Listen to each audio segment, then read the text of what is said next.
They thought humiliating her would silence the truth. They thought stripping her medals would strip her dignity. Subscribe to our channel and like the video, and stay tuned for more content like this. But none of them expected what happened next. When a 4-star general burst through the courtroom doors, slammed his cane on the floor, and said the 7 words that froze everyone in their seats. Touch one medal, and you answer to me. What he revealed afterward changed her life, shattered the courtroom, and exposed a secret she never knew she carried. Maria Halden wasn't a woman who asked for praise. She was a quiet army nurse, the kind who stayed late, skipped meals, and learned every soldier's name because she believed healing began with being seen. Her chest full of medals wasn't a decoration. It was a history of blood, nights without sleep, and promises she made to dying boys whose hands she held until their last breath. But today, in the crowded oak-paneled courtroom, those medals were the very reason she stood accused. The judge's voice sliced the room like a blade. Ms. Halden, remove those medals. This is a court, not a parade. Gasps rippled through the room. Maria's hands trembled. The medals weren't even pinned for glory. They were pinned because she was ordered to wear her service uniform during proceedings. But the prosecution insisted they were a distraction, a manipulation tactic. The case? A civilian claimed Maria had endangered lives during an evacuation. False. But they wanted a scapegoat. Behind her, veterans filled the benches, silent but seething. Many owed their lives to her. Some had cried in her lap during the worst nights of their lives. Maria swallowed hard. I won't remove them, Your Honor.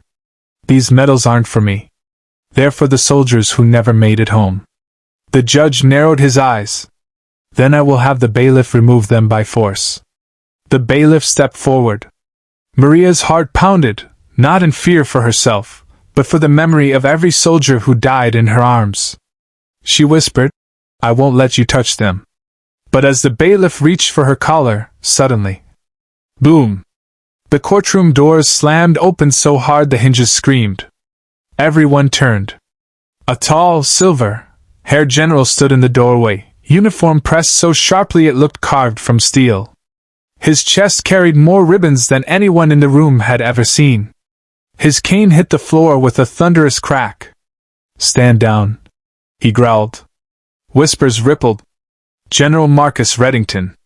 A legend. A ghost. A man who hadn't appeared in public in years. And he came for her? Maria's breath caught in her throat. The judge blinked, flustered. General Reddington, this is highly irregular. The general cut him off. It's irregular, he thundered, because injustice always is. He pointed at Maria. Not one person touches those medals. They belong to the fallen, and I will not allow you to strip the dead of their honor. The room fell silent. Maria stared, stunned. She'd treated him once, years ago, during a mass casualty event. He'd barely spoken to her then. Why would he defend her now? Why would a general walk into a civilian courtroom for a nurse? Unless he knew something the others did not. His next words made the judge sit down in shock. She saved more soldiers than any doctor in this country. And I know because... He paused, emotion cracking his voice. Because she saved my son's life when everyone else had given up. The room froze.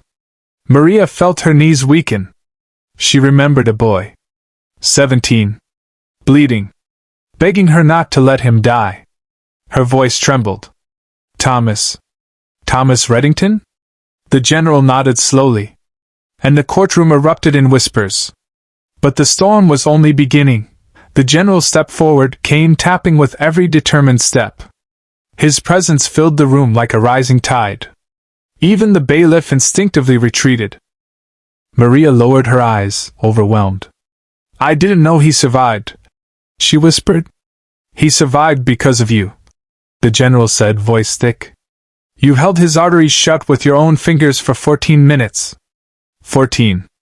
His doctors said it was impossible. But you made the impossible possible. Maria swallowed a sob she had held inside for years. The judge cleared his throat. trying to regain authority. "General, this is irrelevant to the case." "Relevant?" the general boomed. "Your Honor, the only relevant fact is that you're prosecuting a woman who has done more for this country than any of us sitting comfortably in this room." He turned, facing the prosecution. "You accuse her of endangering lives? She ran into exploding barracks to drag out soldiers she didn't even know by name. She tied tourniquets with her own torn uniform when supplies ran out. She fed wounded men with her own rations for days." He looked at Maria. "And she did it all quietly, without recognition." A veteran in the back stood up.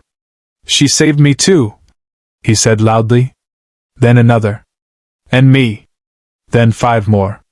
Within seconds, dozens stood. Men with missing limbs. Women with scars. Soldiers who looked like they had carried wars on their backs. Maria covered her mouth. Tears streamed down her cheeks. The judge tried to shout over the rising voices, but the room had shifted. The truth had risen, finally, fully, undeniably. General Reddington raised a hand, and silence returned. He faced the judge. "You want to strip her medals?"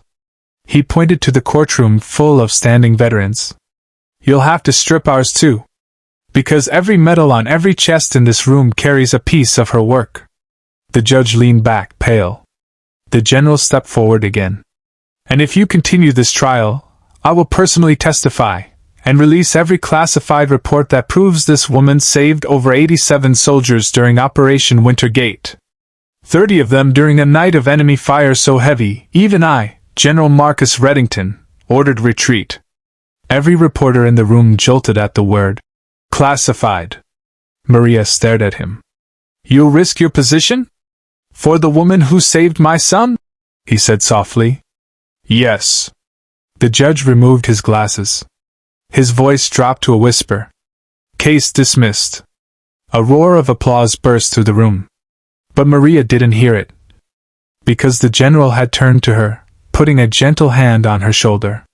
"You carried all of them, Maria," he said. "Let us carry you now." For the first time in her life, Maria let herself cry without hiding it.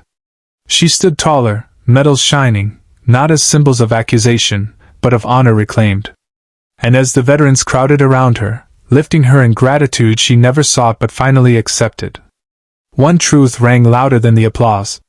Real heroes don't fight for glory. Real heroes fight for each other.